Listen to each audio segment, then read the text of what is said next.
গণভোটটি হচ্ছে হা অথবা না। পছন্দ হলে আপনি হাতে ভোট দিবেন, পছন্দ না হলে আপনি নাতে ভোট দিবেন। এখন কেউ যদি নাতে ভোট দেয় সেটিকে আপনি জোর করে তার কাছ থেকে হা ভোট ছিনিয়ে নিতে পারবেন? কখনোই সম্ভব না। হা এবং না কেন রেখেছে? পছন্দ না পছন্দর জন্যই তো। কিন্তু না এর পক্ষে ভোটে গেলে জিততে পারবেন না, এমনই মন্তব্য করেছেন নাহিদ ইসলাম। এখন তিনি কেন এই মন্তব্যটি করলেন বা কার উদ্দেশ্যে মন্তব্যটি করলেন, বিষয়টা কিন্তু আমাদের কাছে পরিষ্কার। তিনি সরাসরি বিএনপির উদ্দেশ্যে কিন্তু কথাটি বলেছেন, এটি কিন্তু আমরা এখান থেকে বুঝতে পারি। অথচ নাহিদ ইসলাম একটা সময় ছিল যখন জামাত ইসলামকে নিয়ে অনেক সমালোচনা করেছেন। এখন জামাত ইসলামকে নিয়ে কেন সমালোচনা করেছেন? এই কারণে করেছেন, যদি বিএনপির সঙ্গে জোট গঠন করা যায় তাহলে তো তাদের জন্য অনেকটাই পজিটিভ ব্যাপার হয়ে যাচ্ছে, কি তাই কিনা? এখন যখন বিএনপির সঙ্গে এনসিপির সমঝোতায় আসতে পারলো না, তখন বাধ্য হয়ে জামাত ইসলামের সঙ্গে তাদের জোট গঠন করতে হয়েছে। এখন জামাত ইসলামের বিপক্ষে কিন্তু একটা কথা বলে না, কিন্তু দেখবেন এখন বিএনপি নিয়ে এ নিয়ে বে নিয়ে নানান ধরনের কথা কিন্তু তারা বলতেছে। এখন একটার পক্ষে আপনি বলতেই পারেন, কিন্তু সেই কথাটার অবশ্য আপনার ভ্যালু থাকতে হবে।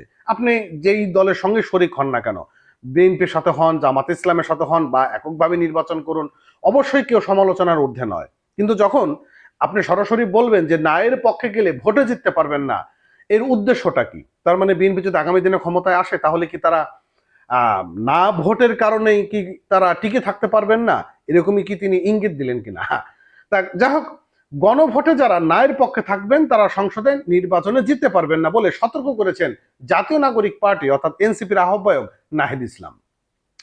আসন্ন গণভোটে হা এর পক্ষে প্রচারে ভোটের গাড়ি উদ্বোধন করে এই সতর্ক দেন নাহিদ ইসলাম। তিনি কিন্তু এক হিসেবে বিএনপিকে সতর্কই করে দিয়েছেন।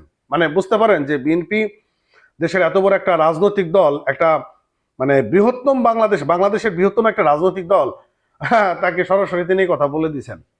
তো আসন্ন গণভোটে হা এর পক্ষে প্রচারে ভোটের গাড়ি উদ্বোধন করে এমন সতর্ক দিয়েছেন নাহিদ ইসলাম।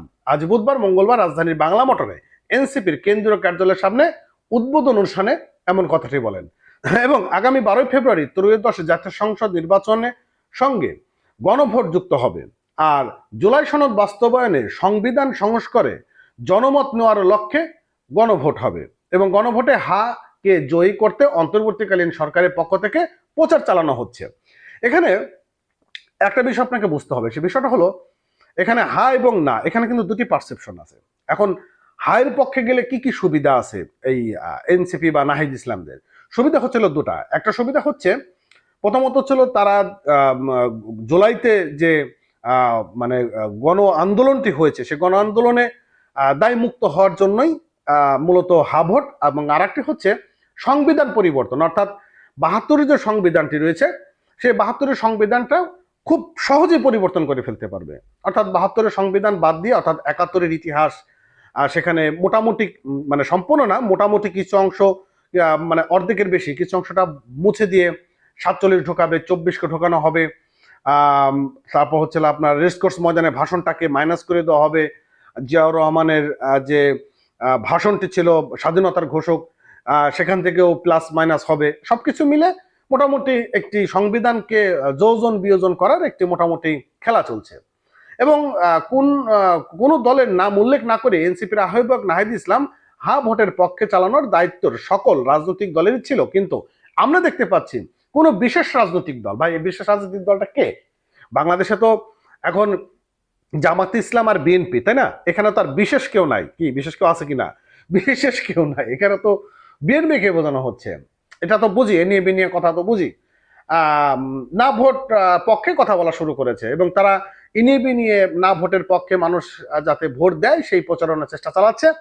এবং এই বিশেষ দলই যখন সংস্কার কমিশনে ছিল তখন বলেছিল যে এই সরকার কোন সংস্কার করবে, বলেছিল গণঅভ্যুত্থানের পর কোনো সংস্কারই প্রয়োজন নেই। মানে কথাটা আমরা বিষয়টা কিন্তু আমরা পরিষ্কার যে সরাসরি বিএনপিকে উদ্দেশ্য করে তিনি বলেছেন। তো বিএনপি যদি তাদের সঙ্গে জোট গঠন করতো তাহলে কিন্তু এরকম কথা তিনি বলতেন না, তখন তিনি আবার 71-এর ইতিহাস নিয়ে কথা বলতেন। তো যাই হোক বন্ধুরা, ভালো থাকেন, সুস্থ থাকেন। নতুন হয়ে থাকলে আমাদের চ্যানেলটা সাবস্ক্রাইব করে রাখেন আর পেজটি ফলো করতে ভুলবেন না। ভিডিওটি সর্বোচ্চ শেয়ার করবেন। ধন্যবাদ এতক্ষণ সঙ্গে থাকার জন্য।